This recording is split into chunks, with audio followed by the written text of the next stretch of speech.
రైతు సోదరుల స్వాగతం. ముందుగా భారత వాతావరణ శాఖ రైతులకి ఒక కీలక అప్డేట్ రిలీజ్ చేసింది. రాబోయే 48 గంటల్లో దక్షిణ కోస్తాలోని నెల్లూరు, చిత్తూరు, తిరుపతి జిల్లాల్లో ఒక మోస్తరు వర్షాలు నమోదయ్యే అవకాశం ఉంది. ఋతుపవనాలు ముగిసిపోయాయి, అల్పపీడనం లేదు, తుఫాన్ లేదు, వాయుగుండం లేదు, ఈ వర్షాలు ఏంటి అని మీకు అనుమానం రావచ్చు. ఋతుపవనాలు లేకపోయినా, అల్పపీడనం లేకపోయినా, ఉపరితల ఆవర్తనం లేకపోయినా, వాయుగుండం లేకపోయినా, తుఫాను లేకపోయినా, పెను తుఫాను లేకపోయినా వర్షాలు, కొన్ని అకాల వర్షాలు కురుస్తాయి.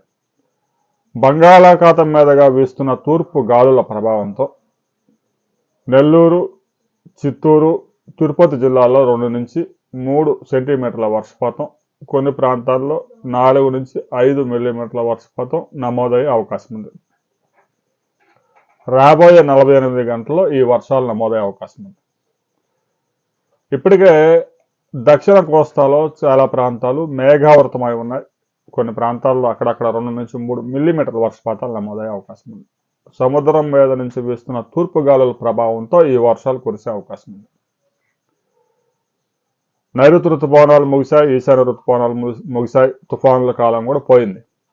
అయినా కూడా జనవరి, ఫిబ్రవరి, మార్చి, ఏప్రిల్, ముఖ్యంగా మే నెలలో కొన్ని వర్షాలు నమోదవుతూ ఉంటాయి. మే నెలలో ఎక్కువగా వర్షాలు పడతాయి. జూన్ నుంచి ఇక వర్షాకాలం స్టార్ట్ అవుతుంది. జనవరి, ఫిబ్రవరి, మార్చి, ఏప్రిల్లో కూడా అకాల వర్షాలు నమోదయ్యే అవకాశం ఉంది.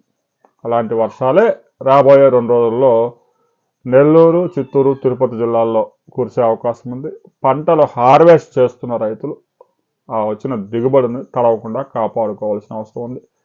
ఇక గుంటూరు, పల్నాడు, ఎన్టీఆర్ జిల్లా, ప్రకాశం జిల్లాలో మిర్చి కోతలు కోస్తూ ఉన్నారు. ఎక్కువ మంది రైతులు హార్వెస్టింగ్ చేసి పొలాల్లోనే ఎండబెడతా ఉంటారు.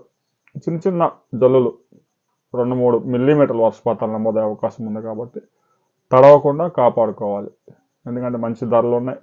ఇలాంటి పరిస్థితుల్లో తడిస్తే ధరలు తగ్గే అవకాశం ఉంది. రైతు సోదరులు ఈ జాగ్రత్తలు తీసుకోవాలని వ్యవసాయ శాఖ అధికారులు కూడా సూచనలు జారీ చేశారు. మీ ప్రాంతంలో ఏమైనా వర్షం నమోదైందా, వాతావరణం ఎలా ఉంది అనే విషయాన్ని ప్రతి రైతు కామెంట్ చేయండి.